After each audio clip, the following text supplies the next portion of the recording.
तो आपको ये चीज का डर लगना चाहिए। आप बीमार हो सकते हैं। ऑपोजिट जो आपके जेंडर होते हैं ये सिर्फ आपका टाइम बर्बाद करती हैं। पर 6 बजे ही मेरे घर में नीचे सब्जी वाले आ जाते हैं, या मम्मी उठ जाती है, पापा उठ जाते हैं, सब लोग उठ जाते हैं। आपकी लाइफ है, आपको डिसाइड करना है कि आपके लिए क्या सही।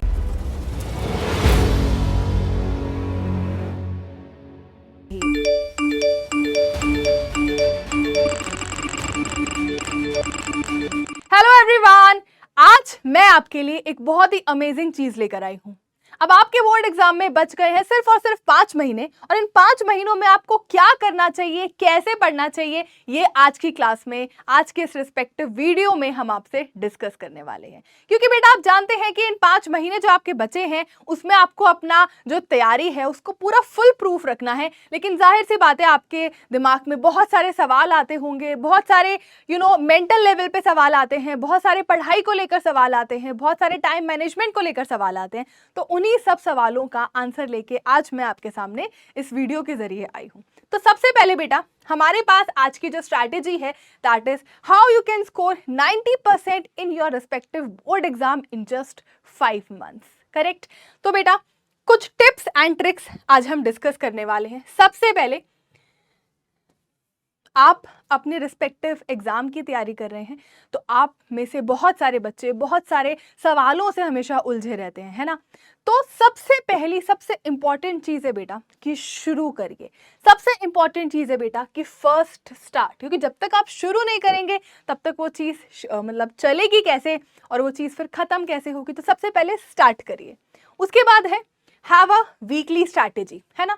आप बेटा हर संडे अपने आने वाला जो आपका वीक है उसकी एक स्ट्रैटेजी बनाया करिए कि हमें इस रिस्पेक्टिव वीक में ये चैप्टर्स करने हैं, ये रिस्पेक्टिव टेस्ट के लिए प्रिपरेशन करनी है, इतने क्वेश्चंस को सॉल्व करना है, इतनी डीपीपीस को सॉल्व करना है। अब ये प्लानिंग करना ना बहुत मुश्किल हो जाता है।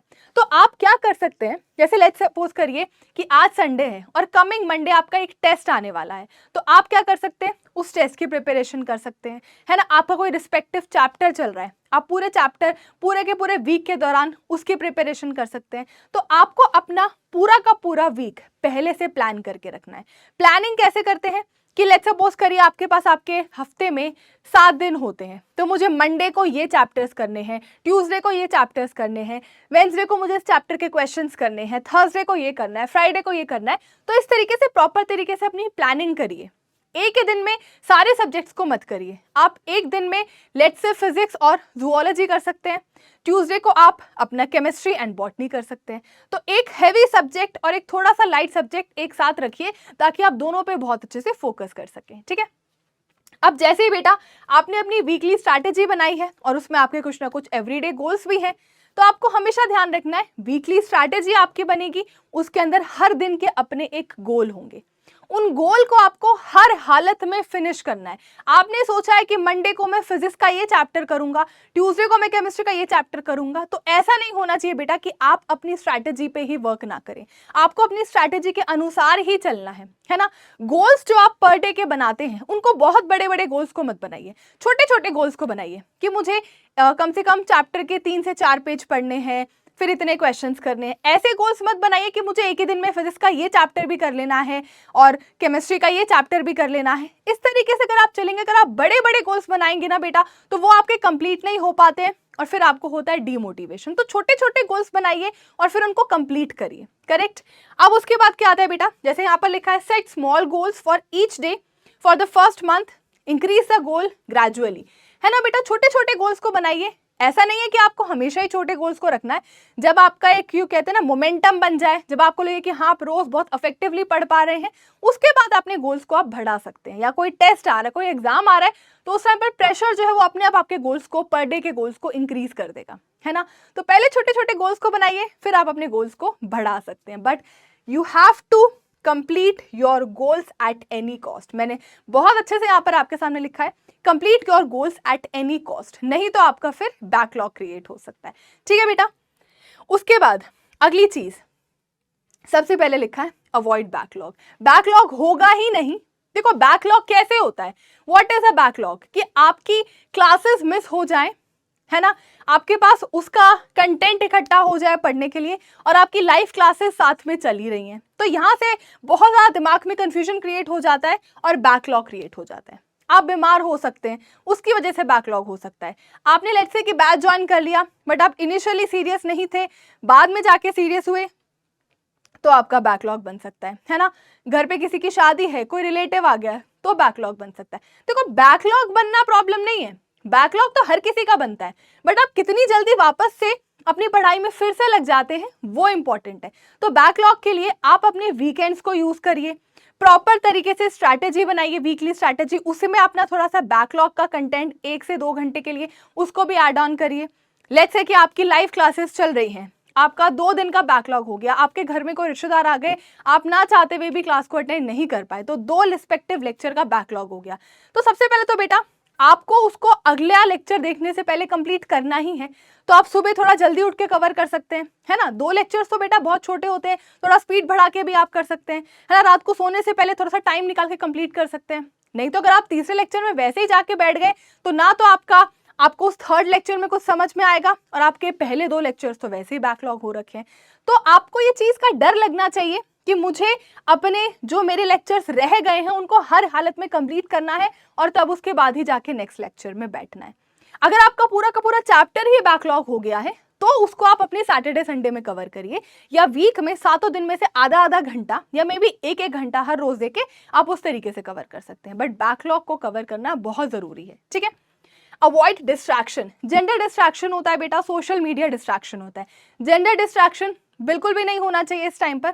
ऑपोजिट जो आपके जेंडर होते हैं उनसे किसी भी तरीके का कोई भी आपका जो है डिस्ट्रैक्शन नहीं होना चाहिए। आपको पता है ये सिर्फ और सिर्फ चीजें आपका टाइम बर्बाद करती हैं, nothing else. You will never gain anything from all these distractions. Social media distraction, आपकी जो एज है बेटा उसके हिसाब से सोशल मीडिया का अभी आपकी लाइफ में कोई काम नहीं है ना। That is totally an addiction. आप 5 मिनट के लिए सोचते हैं कि हम अपना सोशल मीडिया पे आए, लेकिन आपको पता भी नहीं चलता कि कब 1 घंटा हो जाता है, 2 घंटे हो जाते हैं, और आपका वो प्रीशियस टाइम जिसमें आपने अपनी वीकली स्ट्रैटेजी सोच रखी है वो कहीं और ही चली जाती है। तो आपको पता है बेटा कि आपका टाइम कितना कीमती है। अब आपको उसको सोशल मीडिया में लगाना है या अपनी प्रायोरिटीज पे लगाना है वो आपको डिसाइड करना है, करेक्ट।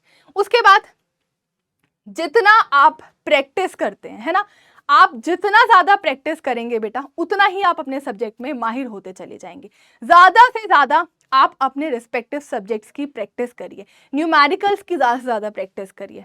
आप अपनी बॉटनी और जूलॉजी में आपका लर्निंग पोर्शन बहुत ज्यादा होता है, उसे लिख लिख के पढ़िए, घूम घूम के पढ़िए। ज्यादातर जो सब्जेक्ट्स ऐसे होते हैं जिनमें हमें याद ही करना होता है, तो उनको हम शुरू में ना पढ़ें, हम उनको लास्ट में पढ़ें। जब हम अपनी नोटबुक को खोलने बैठते हैं और पढ़ना शुरू करते हैं तो हमारे लिए इंपॉर्टेंट है कि हम उन सब्जेक्ट्स को पहले पढ़ें जहां पर हमारा दिमाग बहुत ज्यादा यूज होगा, कैलकुलेशंस यूज होंगी, मैकेनिज्म यूज होंगे, आपको समझ के चीजों को करना पड़ेगा, तो वो फ्रेश माइंड से ज्यादा अच्छे से हो पाता है। जब आपका दिमाग थोड़ा सा थक जाए तब आप लर्निंग वाला पोर्शन इफेक्टिवली कर सकते हैं, ठीक है। इस तरीके से आप अपने पार्ट्स ऑफ द सब्जेक्ट्स को डिवाइड कर सकते हैं, ठीक है। उसके बाद बेटा आता है how to manage the time. अब आपको ये तो पता चल गया कि आपको पढ़ना कैसे है, क्या क्या चीजें आपके लिए इंपॉर्टेंट है समझनी। अब टाइम को कैसे मैनेज करें। देखो बेटा, टाइम को मैनेज करने के लिए आपको सबसे पहले क्या समझना होता है कि आपकी प्रायोरिटी क्या है। पढ़ना आपकी प्रायोरिटी है या सोशल मीडिया आपकी प्रायोरिटी है या एनीथिंग एल्स आपकी प्रायोरिटी है। सबसे पहले आपके लिए प्रायोरिटी क्या है। 5 महीने बचे हैं, सिलेबस बहुत सारा है, पढ़ना ही आपकी प्रायोरिटी है, तो और कुछ तो प्रायोरिटी हो ही नहीं सकता। उसके बाद भी जब हम पढ़ने भी बैठते हैं तो उसमें भी प्रायोरिटीज होती हैं। पहली फुर्सत में क्या करना है, उसके बाद क्या करना है, और ऐसी कौन सी चीजें जिसको हम अभी के लिए टाल सकते हैं, बाद में हम पढ़ सकते हैं। जैसे लेट्स सपोज करिए अभी आपकी कोई लाइव क्लास चल रही है, आपका कोई चैप्टर चल रहा है ना, मंडे का आज दिन है, आपका एक चैप्टर शुरू हुआ है नया। अब कमिंग मंडे आपका एक पिछले चैप्टर का टेस्ट है। सबसे पहले मंडे को क्लास देखने के बाद सबसे important, the most important, the very important, the most important जो क्लास में हुआ है उसको घर पे जाके पढ़िए, रिवाइज करिए, नोट्स बनाइए, उसकी डीपीपी सॉल्व करिए। That is the most important thing, most important. उसके बाद जब वो चीज हो जाए, जो आपका मंडे टेस्ट आने वाला है उसके लिए पढ़ना स्टार्ट कर दीजिए, जो आपकी वीकली स्ट्रैटेजी का काम है ना। वीकली स्ट्रैटेजी हमेशा जो लाइव क्लासेस होती है उसके अलावा चीजों के लिए बनाई जाती है। अब सबसे लीस्ट इंपॉर्टेंट काम क्या है, कोई आपका पुराना 2-3 महीने पुराना वाला चैप्टर वो अभी आपके लिए लीस्ट इंपॉर्टेंट होगा। ऐसा नहीं है कि वो चैप्टर आपको पढ़ना नहीं है, बट इस वक्त वो आपके लिए लीस्ट इंपॉर्टेंट होगा। मोस्ट इंपॉर्टेंट क्या, जो आपकी क्लासेस चल रही है उनको रिवाइज करना पैरेलली, उसके बाद नेक्स्ट चीज जो कमिंग टेस्ट है उसके लिए पढ़ना। अगर इस तरीके से आप चलते हैं तो आपका ना तो बैकलॉग होगा और आप टेस्ट के लिए भी अच्छे से पढ़ पाएंगे, आप पैरेलल भी चल पाएंगे, रिवाइज भी बहुत अच्छे से कर पाएंगे। ठीक है, उसके बाद बेटा हम टाइम से चीजों को करना तो चाहते हैं, डिस्ट्रैक्शन तो हमें परेशान करते ही हैं, प्लस हम कैसा खाते हैं, हम कितनी एक्सरसाइज करते हैं, इससे भी बहुत डिटरमाइन होता है कि हमारा जो पढ़ना है वो कितना इफेक्टिवली हो पाएगा। जब आप खाना खाते हैं बेटा तो बहुत सारा खाना एक साथ मत खाइए, क्योंकि उससे हमें नींद बहुत ज़्यादा आती है ना। थोड़ा थोड़ा खाइए और थोड़ी थोड़ी देर में खाइए। अगर आपको लगता है फिर भी आपको कभी कभी पढ़ते पढ़ते नींद आ जाती है तो कोल्ड कॉफ़ी पीजिए, एप्पल खाइए। एप्पल खाते हैं तो आपको नींद कम आती है ना। और जब आप पढ़ाई करते हैं तो दूसरों को देख के मत पढ़िए बेटा कि वो रात को 2 बजे तक पढ़ता है तो मैं भी रात को 2 बजे तक पढ़ूंगा, है ना। आपको पता होना चाहिए बेटा कि आपकी सेहत के लिए क्या सही है ना। कुछ लोग रात में बहुत अच्छा पढ़ पाते हैं तो कुछ लोग सुबह बहुत अच्छा पढ़ पाते हैं, आपको अपने हिसाब से देखना है। अब लेट्स से अगर मैं अपनी बात करूं, है ना, अगर मैं सोचूं कि मैं रात को 2 बजे तक पढूं तो मुझे 2 बजे सोने के बाद एक प्रॉपर 6 से 7 घंटे की स्लीप भी तो चाहिए होती होगी, है ना। पर 6 बजे ही मेरे घर में नीचे सब्जी वाले आ जाते हैं, या मम्मी उठ जाती है, पापा उठ जाते हैं, सब लोग उठ जाते हैं, तो घर में आवाजें होती हैं, तो मैं 6 बजे के बाद नहीं सो पाती।